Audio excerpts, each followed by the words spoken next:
हम जो प्रेयर करते हैं ईश्वर दे, तो ये क्या है? अपने आप में स्थापित होना, अपने आप में मतलब अपने में जाकर स्थिर हो जाना।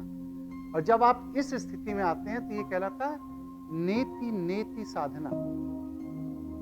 नेति नेति साधना क्या है? सर्वस्व को छोड़ते चले जाओ। क्योंकि आप जब मां के गर्भ में थे तब तो आप कुछ भी नहीं खा रहे थे, पी रहे थे, कुछ नहीं कर रहे थे, फिर आपका विस्तार कैसे?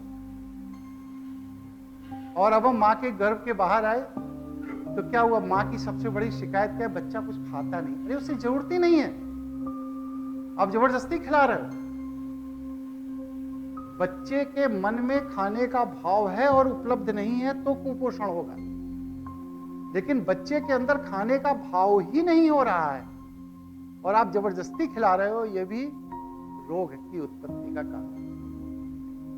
तो मेरा आग्रह है कि अगर आप लोग इन जैसे साधक बनना चाहते हैं तो सूक्ष्म आहार की यात्रा कीजिए। जिस जगह जहां है वहां से सूक्ष्मता की ओर बढ़ना शुरू करिए।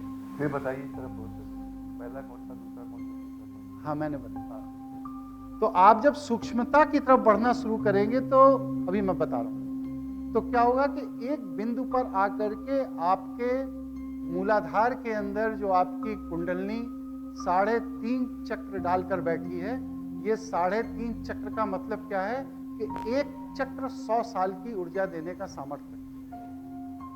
3.5 साल कुंडलनी का 3.5 चक्र 360 वर्ष की ऊर्जा देने का सामर्थ्य। हम लोगों को अपने पोषण के लिए मूलाधार की ऊर्जा को आत्मसात करना है, जिसे हम लोगों ने निष्क्रिय छोड़ दिया है। और क्या कर रहे हैं? जीवनी ऊर्जा जो मेरे मूलाधार में है उसे छोड़ दिया और जीवनी शक्ति से मुंह से खाना खा रहे हैं और कह रहे हैं हम बहुत पहलवान हो गए।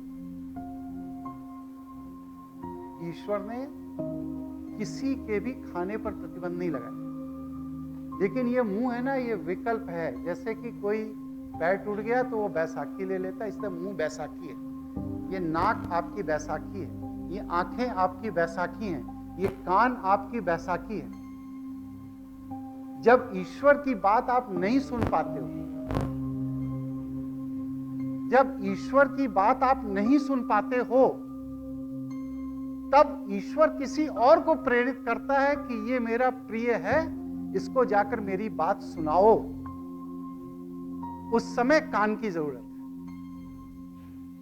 अगर आप ईश्वर की बात सुन रहे हैं, थोड़ा बता दीजिए, अगर आप ईश्वर की बात सुन रहे हैं, इस इंद्री की जरूरत नहीं है। इसके अंदर जो तन्मात्रा है, जो तन्मात्रा कान से सुने हुए शब्द को तरंग में बदलकर मस्तिष्क को निर्देश देती है, वो तन्मात्रा की ऊर्जा अगर आपकी सक्रिय है तो इस बाहरी कान की कोई जरूरत नहीं है। ईश्वर का निर्देश आपको तन्मात्रा के माध्यम से मिलता रहेगा और तन्मात्राओं की सक्रियता ही तंत्र है, बाकी सब फ्रॉड है।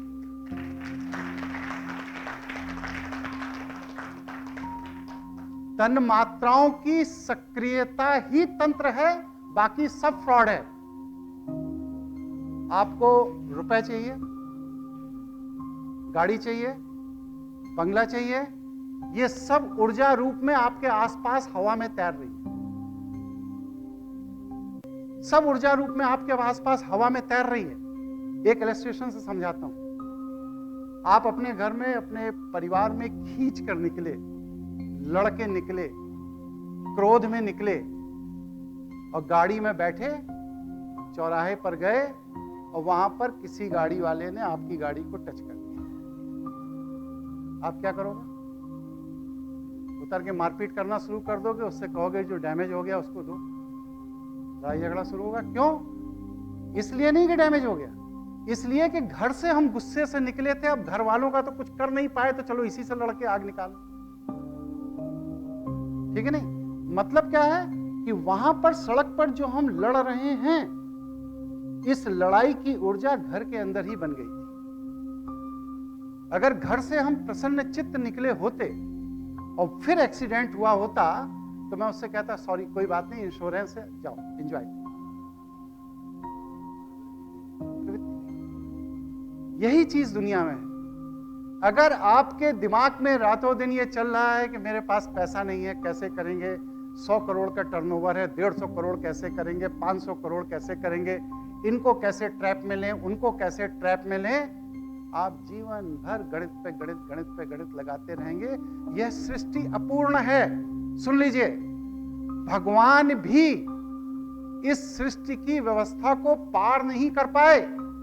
राम को सरजू में कूदकर आत्महत्या करनी पड़ी और कृष्ण अपने कुलवंश को अपनी आंखों के सामने ईंट पत्थर से कुचल के मरते देखते रहे और कुछ नहीं कर पाए। यह सृष्टि अपूर्ण है। इस सृष्टि में पूर्णता मत देखिए। ईश्वर ने कहा क्या? शिव। हम लोग शव हैं, शिव नहीं हैं। क्यों? क्योंकि शव में ई का ईश्वर नहीं जुड़ा है, और जैसे ही हम सभी शव में ई का ईश्वर जुड़ेगा, वैसे ही हम सब शिव हैं। इसलिए क्या करना है? इसलिए क्या करना है कि इस शव को शिव बनाना है। कैसे बनाना है?